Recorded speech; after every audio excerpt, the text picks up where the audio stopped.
Art Heists and Hairballs, written by Bailey Booth, performed by Jillian Yetter. Chapter 5. Henry the Hottie waited for me in the lobby of the ICA, with his hands in the pockets of his khakis. His dark wavy hair was probably a week overdue for a cut, and his dark-rimmed glasses screamed academic chic. And I had to remind myself this was not a date. It took everything I had not to tuck tail and run back to the car, like Brooke and Casey would let me. I had nothing to be nervous about, unless Nicole was right and Henry had helped himself to the Bernays. First, I talked to a cat. Now I thought I was going to crack an art heist. What even was my life? His face lit up when he saw me. Brooke and Casey had insisted on giving me a makeover before we left New Hampshire, and I definitely wasn't feeling like myself. I waved and walked over to him. My invisible wing women were already in the ticket line. Hopefully he didn't see them give me the thumbs up as I approached. "Have you ever been here before?" he asked. I shook my head. I don't know much about art, but I do like looking at it. I can work with that. His smile shouldn't have made my heart flutter. The voice was enough of a distraction. I spend my days trying to get bored teenagers excited about the classics. Someone who's interested? Piece of cake. Margaret told me you taught, but I assumed college. It's a private school, so funding to the arts hasn't been cut yet, but the administrators have a very specific idea about culture. What will get the kids accepted into a top college? I wish they'd let me bring the students here so they could appreciate work by people they might consider contemporaries. But if I want a paycheck, I have to teach their approved curriculum. Maybe you can sneak some of the modern stuff in, I suggested as we headed to the line. I do my best. A rule breaker. I inwardly groaned. Obvious much? Not exactly, but we should meet the students where they are, and then deepen their understanding from there. Henry waved me off when I pulled out my wallet, which I would be internally grateful for.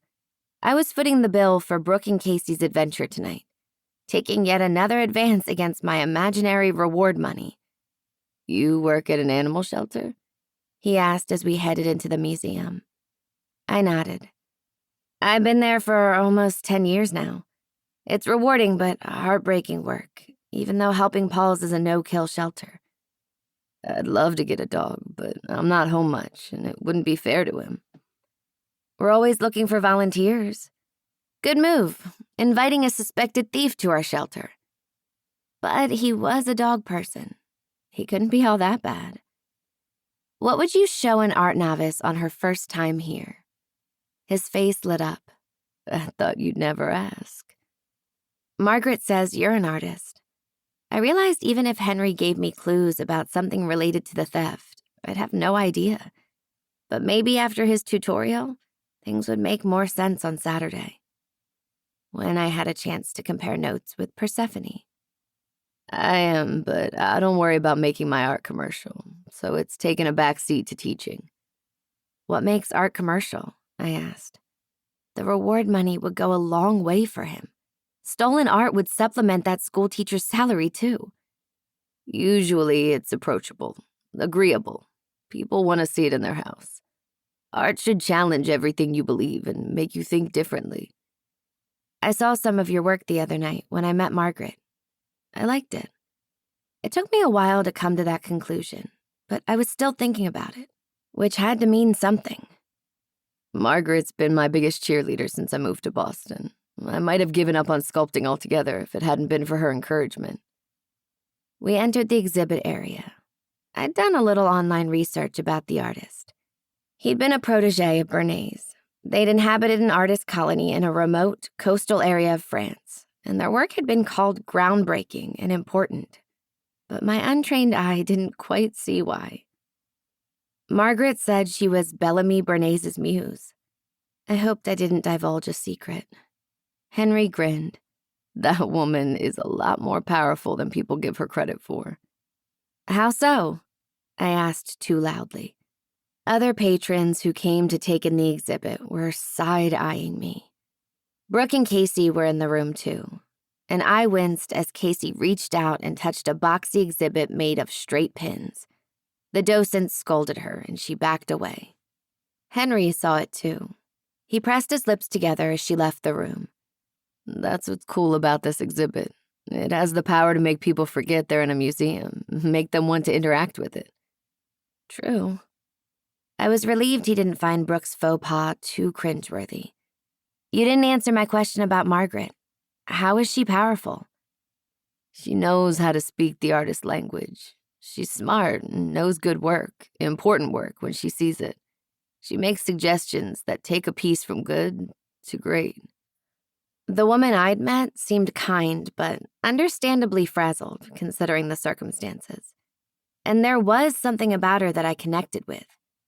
People underestimated her. Why did she leave France after Bellamy died? She wanted a change of scenery, to reconnect with her family after years away. It hasn't been easy for her, and after the theft, I wouldn't be surprised if she decided to sell the house and go back to France. But it would be a huge loss for the local art community. So he didn't want her to go, but he thought the theft might drive her away. I liked Henry, which seemed dangerous. I had to stay objective. We wandered around the exhibit. The work definitely wasn't commercial, by Henry's definition.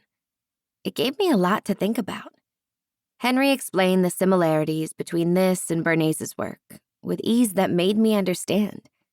He must be a great teacher. Margaret said she didn't want to sell Bellamy's work. Why did she change her mind?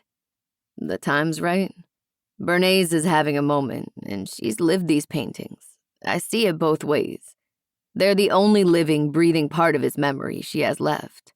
And at the same time, it might feel good to let go. But I think her niece pressured her to act before she was ready. She seems concerned with the bottom line. You met her? I nodded. He tensed. Some people love beauty, others love money. That's a pretty good way to describe her from what I can tell. I sighed. I never understood people who loved money. Henry furrowed his brow. When I was younger, everyone encouraged me to go into business. They said I'd never make money doing anything else. I'm terrible with numbers, and I don't have a competitive bone in my body. I listened, because I was a kid, and what did I know? After college, I got a job at a brokerage house. A corner of his lip turned up into a smile. How'd that go?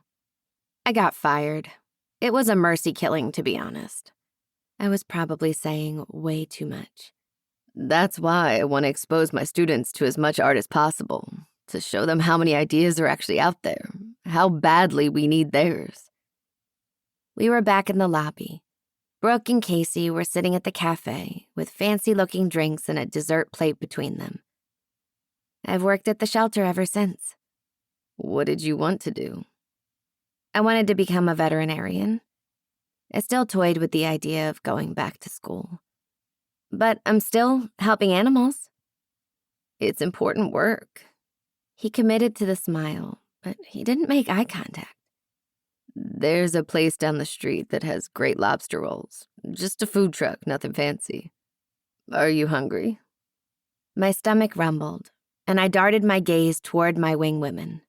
They were laughing over something and not paying any attention to me, which meant they deemed Henry the Hottie safe. But had I?